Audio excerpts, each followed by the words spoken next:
Hello everyone, welcome to our learning series of how to use Unreal Engine for architectural visualization. In this video, we're going to continue on our 3D widget example. In our previous video, we have learned how to create a 3D widget and place it into our scene by attaching it to our sofa blueprint example. And we added 3 different render targets with the option to rotate them inside the widget and gameplay. And now we are ready to see how we can achieve the replacement in real time using also a widget button. So to save time, I have just created a simple button on each widget slide that we have created earlier for each sofa by simply right clicking on the widget and wrap it with a canvas panel, and this will enable us to add a button and a text so we can adjust their scale and their position in the widget manually as you wish. So let's see how we're gonna now start applying the replacement. Inside our 3D widget blueprint, which the one that we have created in our previous video, we now have one sofa, and one way to do the replacement is to add the other 2 sofas inside the same blueprint. So I'm gonna add a static mesh and name this, for example, as sofa 2, and let's add the static mesh sofa 2 here.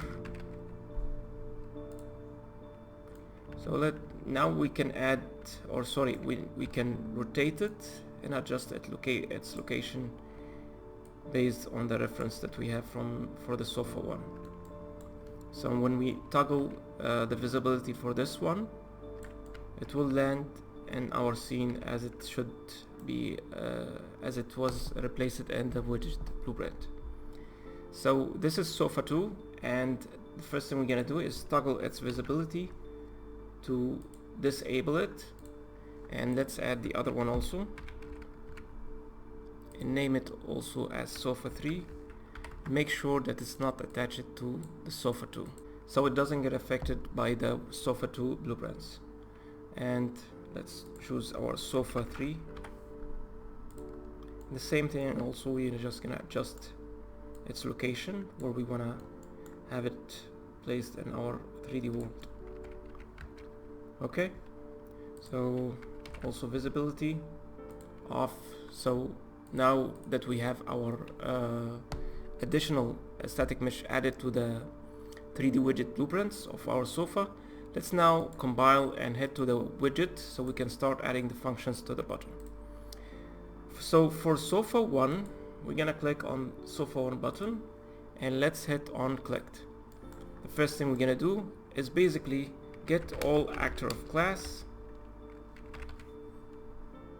and call our 3D widget blueprint. So I'm gonna write it sofa 3D widget.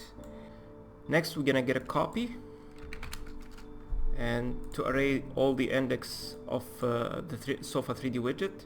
So I'm gonna set the visibility for our static mesh components, which represent our main sofa, which is sofa 1 as we have set it, and connect our target to the copy. So in this button that we have set up the function, if you click on this, you're basically hiding either the second option or the third option to get this one visible.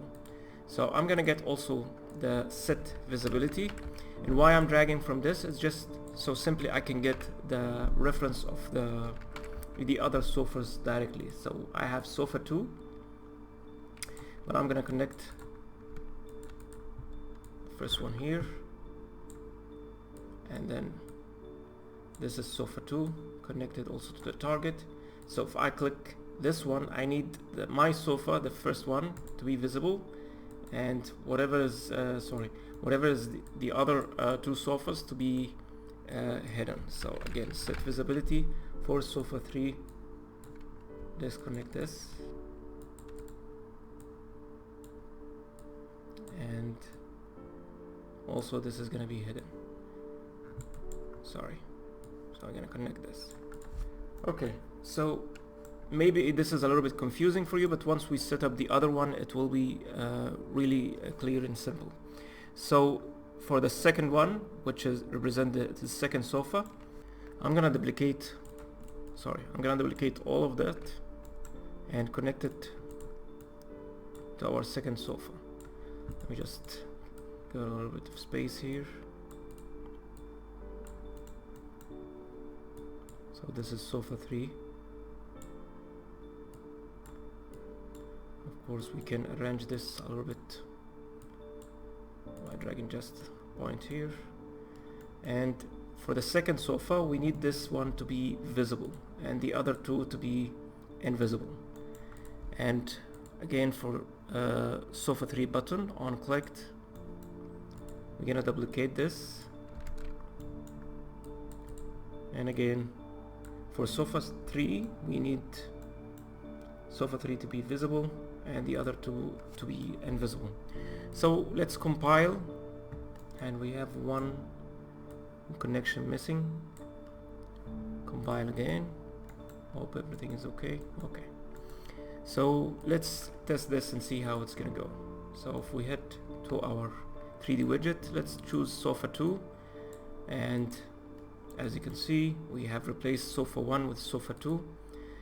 Third one also views, and it's getting replaced.